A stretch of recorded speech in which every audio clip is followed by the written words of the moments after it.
Hey guys, I'm back for another video, and today I'm gonna talk about some stuff. This is a commentary video, and today I am gonna talk about something fun again. And today I'm gonna talk about my top 10 games of all time. I attempted recording this before, but I couldn't find my list for the life of me. I made this list like half a year ago, and I guess when I tried recording the first time, I was like, oh, I could just wing it. No.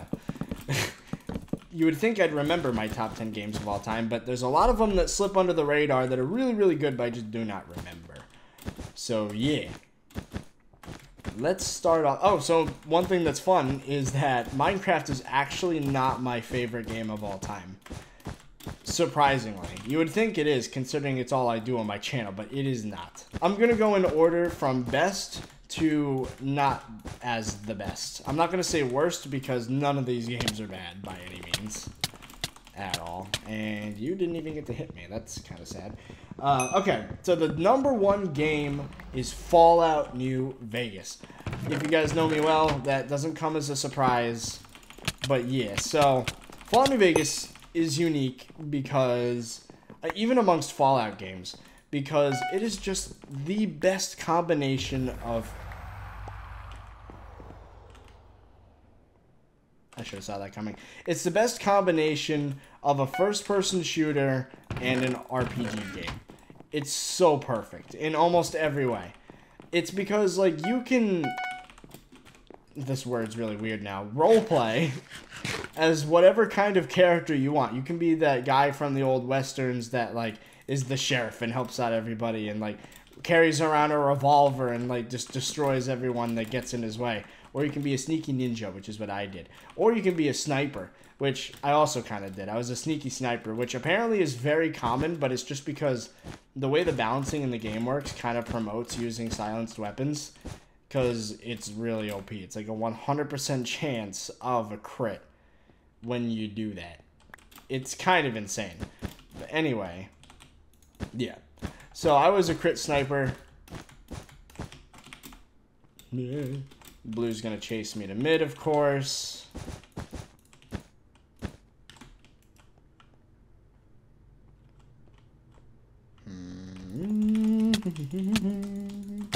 In the void. In the void. No, you don't. Goodbye. Anyway. That's the guy that targeted me. He obviously... Really? Did yellow actually steal all the emeralds already? Bruh. Wait. I think I have a chance. I just want diamond armor. I don't care about the rest of the emerald stuff right now because I have leather. If there's one more down here, I'm set. As long as blue doesn't freaking rush me again. There we go. But anyway, Fallout New Vegas is great because, like, it just, you can roleplay as a character and go through the story being the hero or whatever. Or you can be the villain. You can absolutely wreck everything. Or you can just go out and do whatever you want and just mess with the game mechanics, which is a lot of fun. And it just provides so much diversity. The game changes depending on how you play it. And for me, I recently, in my most recent set of videos for Fallout New Vegas, I did 10 streams where I basically decided I want to make the most overpowered Fallout New Vegas character of all time. And I did. It's a crit build that basically is like, no one can touch me. First off, on health, because I have this, I'm not going to get into the specifics, actually.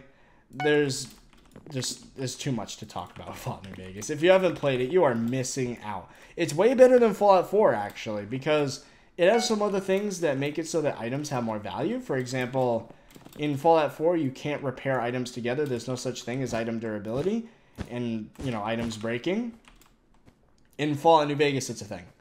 I don't know if I said in Fallout 4 it's not a thing, but in Fallout 4 it's not a thing. In Fallout New Vegas, it is a thing.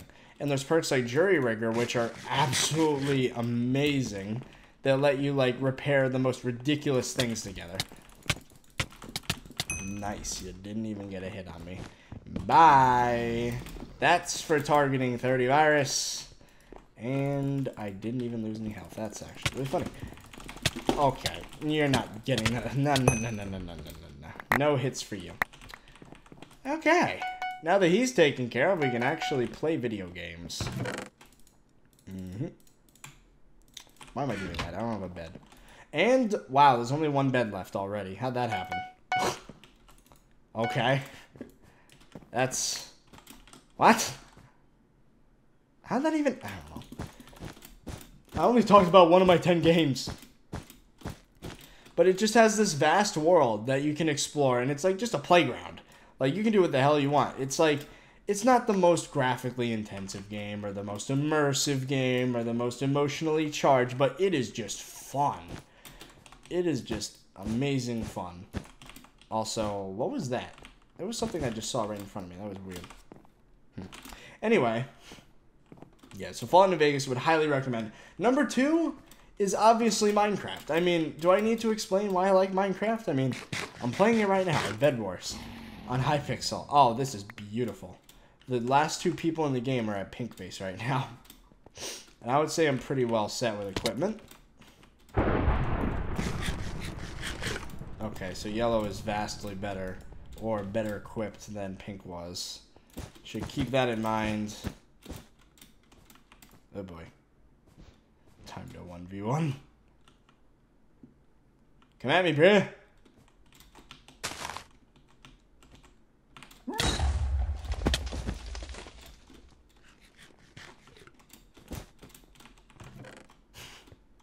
I don't know what to do here.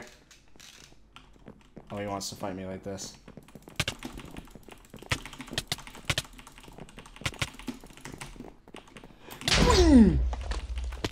No! Oh, if I freaking clutch blocked it, I might have lived. That's so dumb. He had... I knew I wasn't going to win. He had diamond enchanted armor, just like... Actually, that was just like me. But I ran out of health way quicker than he did. Game number 2 is Minecraft. It's just infinite playability. People can make their own games within games using plugins. You can modify the game fairly easily. There's modded Minecrafts, mod packs. I mean, the random terrain generation makes it different every time. You can make your own goals. It's a great game. Moving on. Number 3, Pokemon Platinum. It is just... in my opinion, Gen 5, I think that's Gen 5, or is it Gen 4? I think it might have been Gen 4, was in my opinion, the height of the Pokemon experience. Because it just, first off, its soundtrack was amazing. I would play it, but that's copyrighted material, and Nintendo would smite me, but I'm not doing that. You can look up videos if you want. But the soundtrack was amazing. It had an immersive world. I mean, of course, it's very similar to other Pokemon games, but I think it did it well. It did it the best out of all the Pokemon games, in my opinion. And it had one of the most difficult Pokedexes to complete at the time. Where'd Gray go? Oh. That was weird. They just ran back after building a bridge.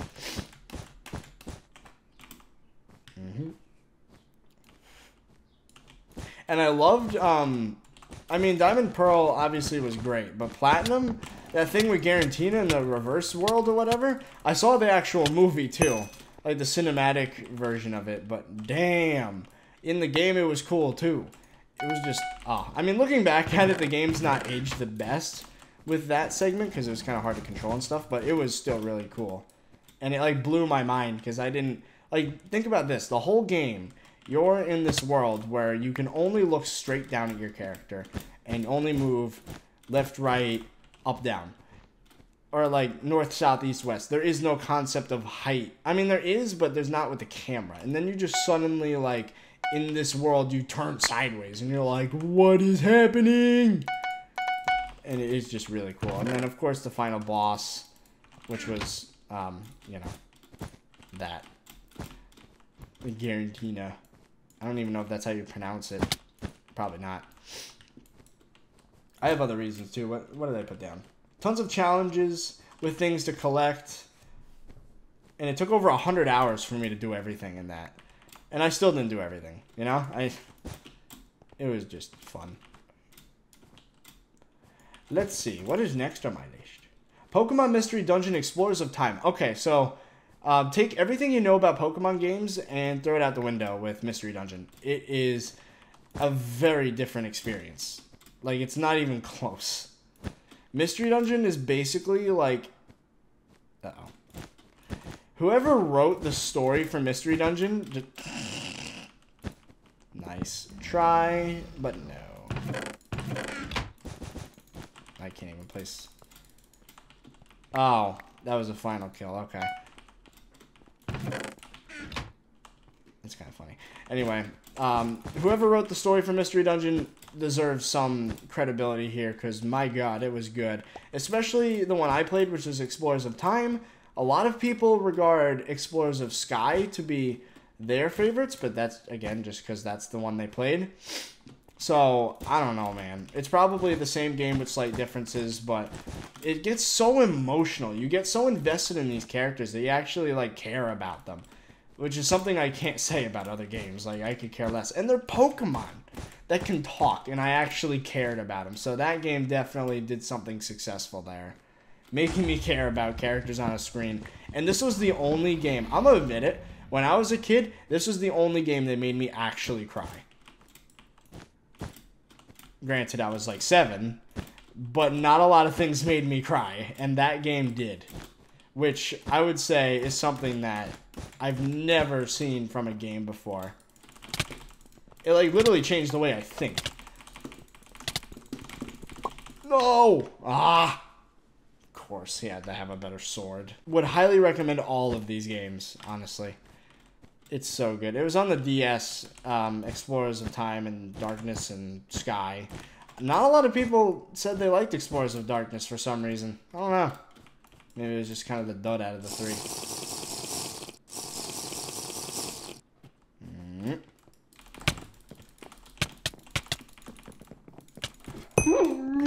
Got him. So number 5 on the list is Call of Duty Zombies. Alright, so I know this is spanning over many games, but most specifically, I'm going to say World at War Zombies, Black Ops 1 Zombies, and Black Ops 2 Zombies. Everything onwards from that, I'm just not going to recommend. It was not nearly as good. So, I mean, especially if you want the height of Call of Duty Zombies, Black Ops 2. It was just hit after hit after hit. Mob of the Dead was a work of art. Origins, even more so of a work of art. A very challenging one, but a work of art nonetheless. And the thing about Call of Duty Zombies is it holds a special place in my heart, because it is where I met my best friend, Antoine. And it's just such a fun game. It's just party setting. It's what everybody played back in the day. Like, back when it was new, kids in my school were talking about, like, how they set up their teams and who's getting the highest rounds in the game and things like that. Ah! Let me in. There you go. There we go. My own barrier was working against me. And there goes my bed. Why does this always happen? Why do I just get randomly targeted? Bruh. Oh, of course, it was the MVP++ in this game. There we go. Whee! And now I have to survive an encounter with you. Or... Nah, I can't now. I have to survive a fight with an MVP++. I have no idea what their skill set is. This ain't gonna be good.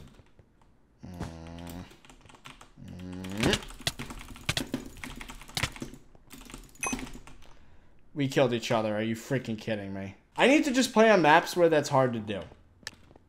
Or I should just check back in my base after I've killed one. Both equal things.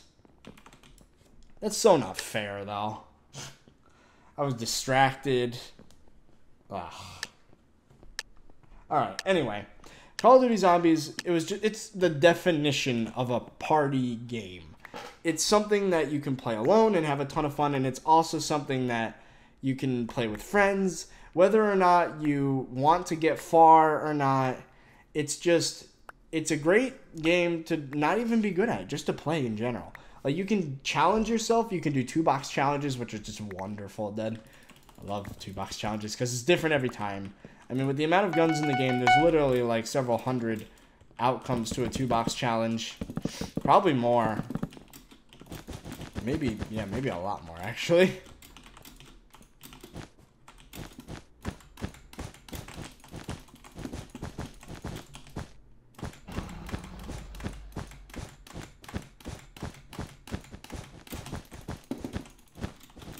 Bruh, why you like this? Bye. You are the worst. Oh, he's gonna get my bed. Hey! Hey! What? Why do these people go on my generator? I don't understand. And now I don't have a bed. That's wonderful. At least the guy that... Why am I throwing stuff in... This is so frustrating. I'm still getting used to the whole YouTuber who never nicks thing. To be fair, though, that guy bested me. He didn't best me. I bested him, but he still got my bed at the start. Should I... yes. Yeah, that's just what... Let's not die, though.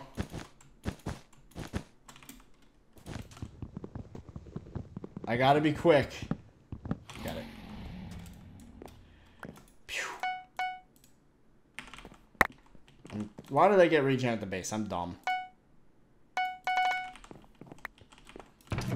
Okay.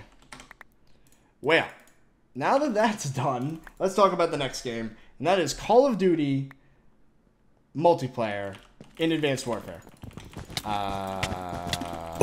Nope. That was the dumbest plan I think I've seen today. What was your plan? You just stood there and tried to block me off. In a spot where you can't block me off. I don't know. Anyway. Call of Duty Advanced Warfare multiplayer. This is a little controversial because a lot of people put that as one of the worst Call of Duty games. But here's the thing. It wasn't really a true Call of Duty game. It would have been much better suited as like a Halo, maybe? Oh. Oh, you... Oh! Go away. Holy crap. Oh, that was so nasty. Oh, that guy was so thirsty. Oh my god. I almost died. Okay, well, I'm alive. That's all that matters right now. That was redonkulous.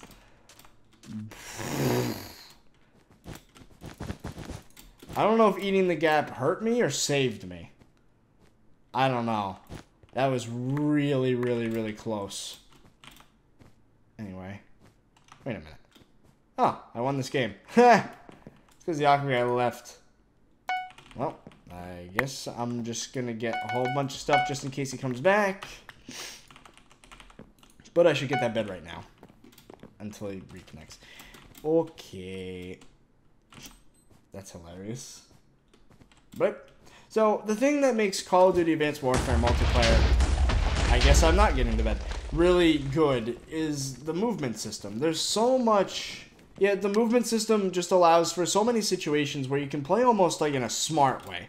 So it's a smarter, not harder sort of thing if you want to win Advanced Warfare. You can be really good with your aim and your reaction times and timing your reloads right. But one thing that really made Advanced Warfare different is you have to get down the concept of using the exosuit. So there are certain things you can do with the exosuit. You can use it to get into battle really quickly. If you have a shotgun especially, you can just boost your way into battle straight into someone's face and get yourself close enough to the point where you can one-shot kill them with the shotgun. That's great, but you can also use it if you're getting shot at to boost out of the way to avoid fire. And it's a whole different skill from that point. I mean, at that point, that was a brand new skill in Call of Duty that you needed to master if you wanted to be really good at it. And one thing I really liked about, I think that was the first game to truly implement loot boxes, which it was the best implementation of loot boxes. I know people are like, oh my god, loot boxes, they're the worst. They kill games. Okay, well, here's the thing. This game didn't really know the full concept of stealing money from people with loot boxes yet. So what it was doing, it gave you loot boxes like super frequently. And of course my bed goes down to the team next to me, because why the hell not? Nope. Anyway. Of course my bed goes down. Bruh. Leave me alone. Iron sword, iron sword, iron sword. No. These targets, man. I hate it. I keep getting... Okay, good. This is a map where you don't get targeted from the side, because that's just too far. Oh my god. This is so annoying. And with the loot boxes, it like you get them so frequently that you can get so many of them that there's no need to buy them. So like, and then in the loot boxes you get special guns that have special abilities. Some of them have, and it's always a give and take. It's never clearly better. It's got a give and take. So for example, there's a shotgun that I have that changed my entire outlook on Call of Duty. Just one gun, and it was the TAC-19 Roundhouse. It wasn't even the best tier gun. It was like a rare or something, but it was not like one of the most rare guns in the game. And what it did is it gave you extra range. I think at the cost of something else. I don't remember what it was. Nah, you're gonna be lame.